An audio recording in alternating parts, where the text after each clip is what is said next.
எண்ணிய எண்ணியாங்கு எய்து எண்ணியார் திண்ணியர் ஆகப்பெறின்.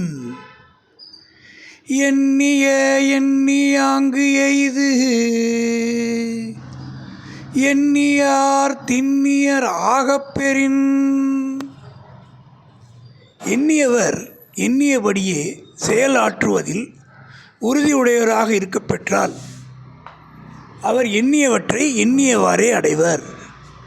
ஆனால் இந்த குறள் எதுக்குன்னு சொன்னீங்க? ஒரு காரியத்தை ஒருத்தர் முடிக்கணும்னு நினச்சா உறுதியாக இருந்தால் முடிக்க முடியும். அந்த பாடலுக்கு இன்னொரு அர்த்தமும் சொல்கிறேன் பார். எண்ணியதை செயல்படுத்துவதில் உறுதி உடையவர்களாக இருந்தால் அவர்கள் எண்ணியவாறே வெற்றி பெறுவார்கள். அண்ணே, நீங்கள் முதல்ல சொன்ன விளக்கமே தெளிவாக புரிஞ்சுதுண்ணே. இப்போ ரெண்டாவது தடவை விளக்கம் நான் உங்களுக்கு கேட்கவே இல்லையேண்ணே.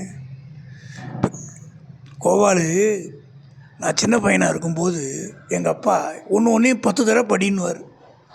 அப்போ நான் ஒரு பேச்சை கேட்டிருந்தா நிஜமாலுமே நல்லா புரிஞ்சுருந்துருக்கும் எல்லாமே.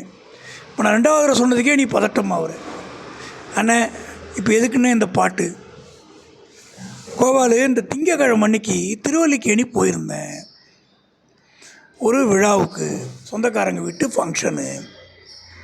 அதை முடிச்சுக்கிட்டு சில வீடியோலாம் எடுத்துகிட்டு வந்தேன். யூடியூப்பில் அப்லோடு பண்ணேன்.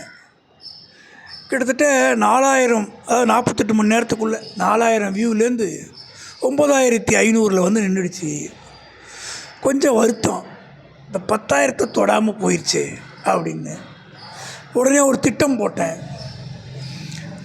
22 ஏப்ரல் ஜெகத்குரு ராமானுஜருடைய அவதார நாள். ஸ்ரீபெரும்புதூர் போய் ராமானுஜரை சேவித்து அவர் ஆசி வாங்கிக்கிட்டு அங்கே சில வீடியோ எடுத்துகிட்டு வந்து அப்லோடு பண்ணால் நம்ம நோக்கம் 10,000 தாண்டிடலான்னு ஒரு கணக்கு பண்ணேன். ஆனால் என் ஒய்ஃபு அனுமதி தரல, நோ சொல்லிட்டாங்க, போக முடியல. கொஞ்சம் வருத்தமாக இருந்தது. ஆனால் பாரு, இன்றைக்கி நீ நானும் பேச ஆரம்பித்தோம்.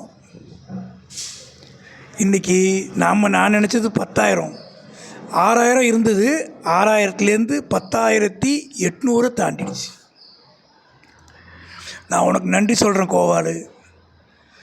இந்த நிகழ்ச்சியை தொடர்ந்து பார்க்குற அனைவருக்கும் என்னுடைய பணிவான நன்றியை சொல்கிறேன். எல்லையில்லாத வாழ்த்துக்களை தெரிவிச்சுக்கிறேன். மிகப்பெரிய உதவி. தெரிஞ்சதை பேசுகிறோம், அதை ரசித்து நம்மளை ஊக்கப்படுத்துகிற எல்லாருக்கும் மனமார்ந்த நன்றி. யூடியூப் நிர்வாகத்துக்கும் நன்றி. வாழ்த்துக்கள் கோபாலு. நன்றிண்ணே.